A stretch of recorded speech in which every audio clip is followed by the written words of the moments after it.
नमस्कार, cartoonist school में आपका स्वागत है। मैं हूं कार्टूनिस्ट अभिषेक। पिछले 4 दशक से यानी 40 साल से कार्टून बनाना सीख रहा हूं और अब एक मन में इच्छा हुई कि ये जो सीख रहा हूं उसे आपके साथ बैठ के सीखा जाए। तो जो कुछ यानी हमने सीखा वो हम आपके साथ शेयर कर लें और जो अनुभव आपके पास है वो अनुभव हम प्राप्त कर लें। यही प्रयास है इस पूरी कक्षा का, यही उद्देश्य है। और बात आगे शुरू करें उससे पहले निवेदन है कि इस चैनल को यदि आपने अभी तक सब्सक्राइब नहीं किया है तो प्लीज़ कर लीजिए और अपने दोस्तों को बताइए, अपने बच्चों को बताइए, उन सब लोगों को बताइए जो कार्टूनिस्ट बनना चाहते हैं या कार्टून बनाने की एक तरीके से मन में इच्छा रखते हैं। तो बात इतनी सी है कि कई बार लगता है कि क्या किसी के सिखाने से कोई सीखता है? एक सवाल है, क्या किसी के कहने से कोई सीखता है? मुझे लगता है इसका उत्तर हाँ में नहीं आएगा, क्योंकि हम यदि अपने अंदर से पूछें कि क्या इसका उत्तर हाँ है तो मैं भी कहूँगा नहीं है। मैं तभी सीखता हूँ जब मेरे मन के अंदर कोई इच्छा शक्ति होती है, जब मुझे कोई चीज़ सीखनी है। कोई मुझसे लाख कहता रहे कि ये सीख लो, ये सीख लो, ये सीख लो, मैं नहीं सुनता। लेकिन जब मेरे अंदर से एक आवाज़ आती है कि नहीं, ये सीखना चाहिए, ये बहुत ज़रूरी है जीवन के लिए, बहुत ज़रूरी है ये जीविकोपार्जन के लिए, बहुत ज़रूरी है ज़िंदगी को पूर्ण बनाने के लिए, तब हम सीखते हैं। या हमें लगता है कि कहीं कोई कमी है और उस कमी की भरपाई के लिए ये चीज़ बहुत ज़रूरी है, तब हम उस चीज़ की तरफ ध्यान देते हैं और सीखते हैं। तो वैसे ही कलाएं हैं, आपके अंदर से एक आवाज़ आती है कि आपको दरअसल किधर जाना है। गाने की तरफ जाना है, नाचने की तरफ जाना है, चित्रांकन की तरफ जाना है, व्यंग चित्रांकन की तरफ जाना है, एनिमेशन की तरफ जाना है, मोटिवेशनल स्पीकर बनना है, नेतागिरी करनी है, समाज सेवा करनी है, अध्यापन करना है, जो करना है आपको, कुछ नहीं करना है, गुंडागर्दी करनी है, वो भी अंदर से ही आवाज़ आती है कि हम अब समाज को परेशान करेंगे। ऐसा नहीं है कि वो अपने आप बन जाता है, उसको लगता है कि नहीं, कुछ ऐसा करना चाहिए। और उसी समय कुछ लोगों के मन में एक अंदर से आवाज़ आती है, नहीं, इन समाज कंटकों को रोकने के लिए कुछ करना चाहिए। तो फिर वो पुलिस में भर्ती होते हैं, फिर वो फौज में भर्ती होते हैं। तो आपके अंदर से जब आवाज़ आती है तब आप उस चीज़ को करते हैं, सीखते हैं। और सीखने के लिए सबसे बड़ी जो चीज़ है वो है निरंतरता और दृढ़ इच्छा शक्ति। तो आप कार्टूनिस्ट बन जाएंगे, आप कलाकार बन जाएंगे यदि आपके अंदर से आवाज़ आ रही है। और मैं बार बार कहता रहा हूँ कि कार्टूनिंग सबसे सरल कला है। ये कठिन नहीं है। कठिन क्यों नहीं है? कठिन इसलिए नहीं है, हम रोज़ अखबार पढ़ते हैं, हम रोज़ एक जिसको कहें वैचारिक अभ्यास तो करते ही है ना। घर के अंदर 4 लोग बैठ के किसी भी मुद्दे पर बहस करते हैं। घर से बाहर निकलते हैं तो फिर वो अपने यार दोस्तों के बीच में बहस करते हैं। ट्रेन में जा रहे हो तो ट्रेन के डिब्बे में बहस हो जाती है। ऑफिस में 4 मित्र बैठ के लंच कर रहे हो, वहाँ बहस हो जाती है।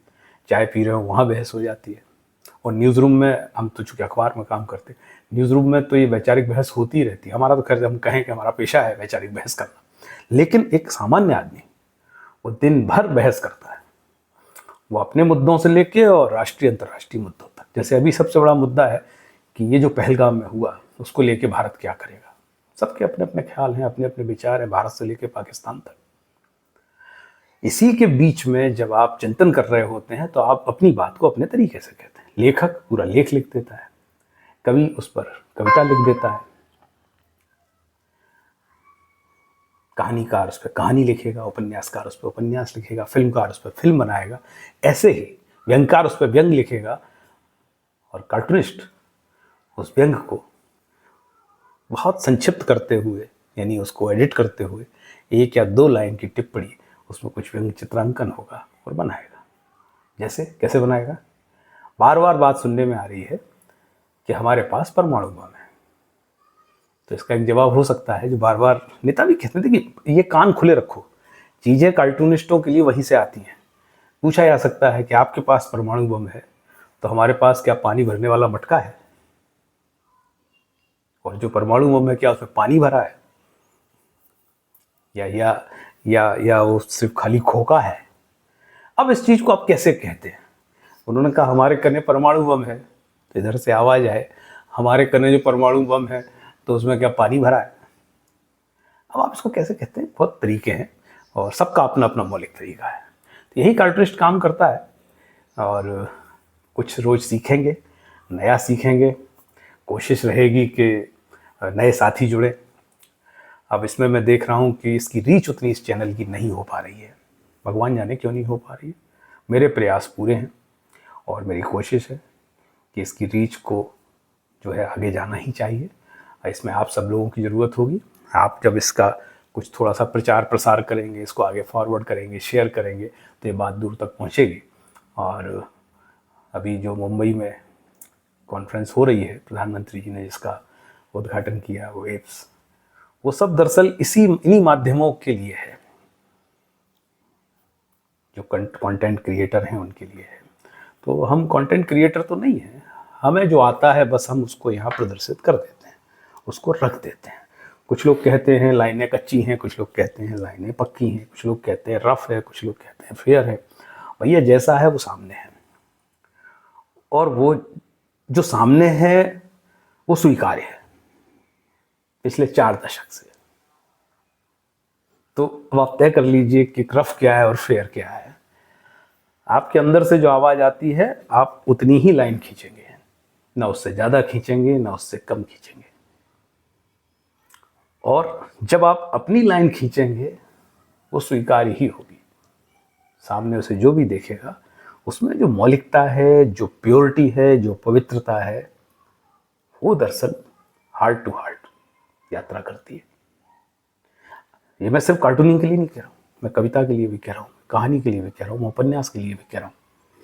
जो आप करते हैं, जब आप कॉपी पेस्ट करते हैं तो आप कहीं नहीं पहुँचते, जिसको कहते हैं ना नकल करना। 2 और 2 4 सब लिख लेते हैं, लेकिन 2 और 2 4 को जब कोई 10 - 6 = 4 लिखता है तो लोग थोड़ा दिमाग लगाते हैं कि हाँ 14 - 10 = 4, 3 + 1 = 4, 5 - 1 = 4। 4 तो सब लिख रहे हैं, बात इतनी सी है।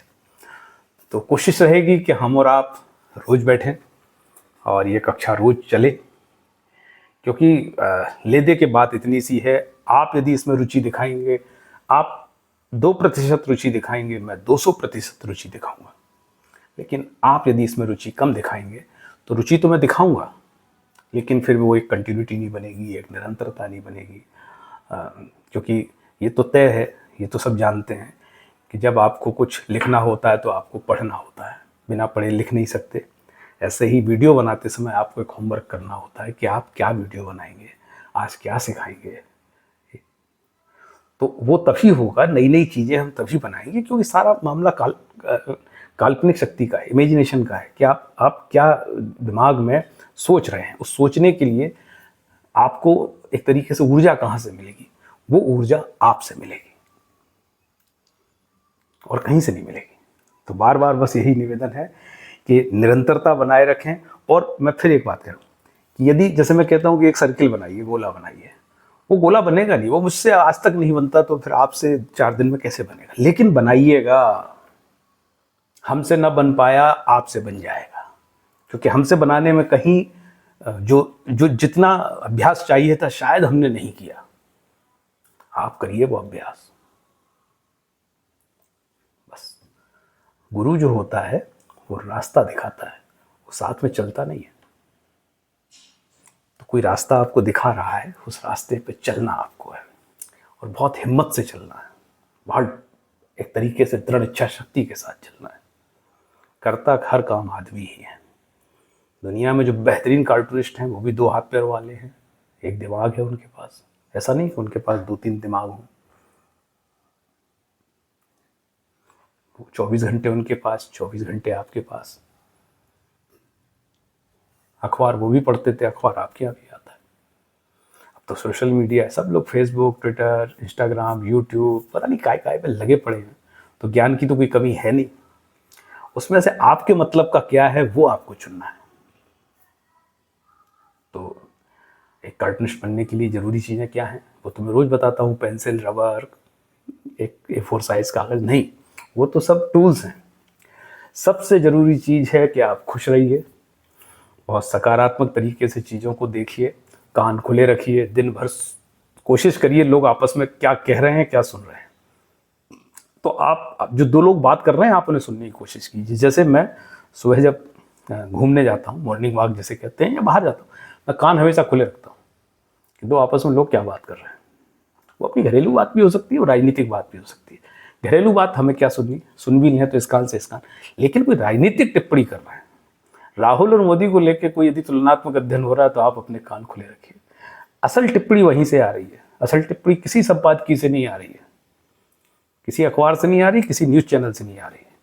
वो सब बहुत बैलेंस टिप्पणियाँ होती हैं, क्योंकि बहुत सारी चीज़ें देखनी होती हैं। ये जो दो कॉमन मैन बात करते हैं ना, ये बिल्कुल मतलब किसी को इनको जवाब देना ही नहीं, तो जो मन में आया वो कह रहे हैं। आपको वो सुनना है कि कॉमन मैन वॉइस क्या है। तो जब आप वो सुनना सीख जाएंगे तो आप एक रचनात्मक व्यक्ति सही मायने में होंगे, जो रचनात्मकता को अभिव्यक्त करने की क्षमता रखता है। वही तो एक पेशेवर आर्टिस्ट कहलाता है कि मन में कविता आई और लिख दी, तो वो तो कवि हो गया पेशेवर। लेकिन जो सुन के वाह वाह कर रहा है, यानी मन में कविता उसके भी आई लेकिन वो लिख नहीं पा रहा है, इसलिए वो जो आपने कहा उसको सुन के तालियां बजा रहा है, यानी वो कह रहा है मेरे मन की बात आपने कह दी। कार्टून में भी वही होता है, एग्जैक्ट। तो बस आज के लिए इतना ही। आज कोई कार्टून मैंने बनाया नहीं है, आज ये ज्ञान जो है भाषण था। आज बहुत एक मन में इच्छा थी कि किसी रोज भाषण, लेकिन एक सजेशन आ रहा है कि किसी दिन लाइव आऊँ, तो मैं बहुत जल्दी एक लाइव क्लास लूँगा और उसकी घोषणा पहले करूँगा। कोशिश करूँगा किसी संडे के रोज रखें और एक लंबी बातचीत होगी। आपके जो भी प्रश्न होंगे, जो भी आपकी जिज्ञासाएं होंगी, सब शांत करने की कोशिश करूँगा जितनी मुझ में क्षमता है, हैसियत है मेरी। तो आप सबको शुभकामनाएं। लगे रहिए, हम आपके साथ लगे हैं, हम आपसे कुछ सीख रहे हैं, कुछ आप हमसे सीख रहे हैं, दोनों मिल के सीख रहे हैं, और ये उम्मीद है कि कुछ ना कुछ जरूर सीख ही लेंगे। नमस्कार।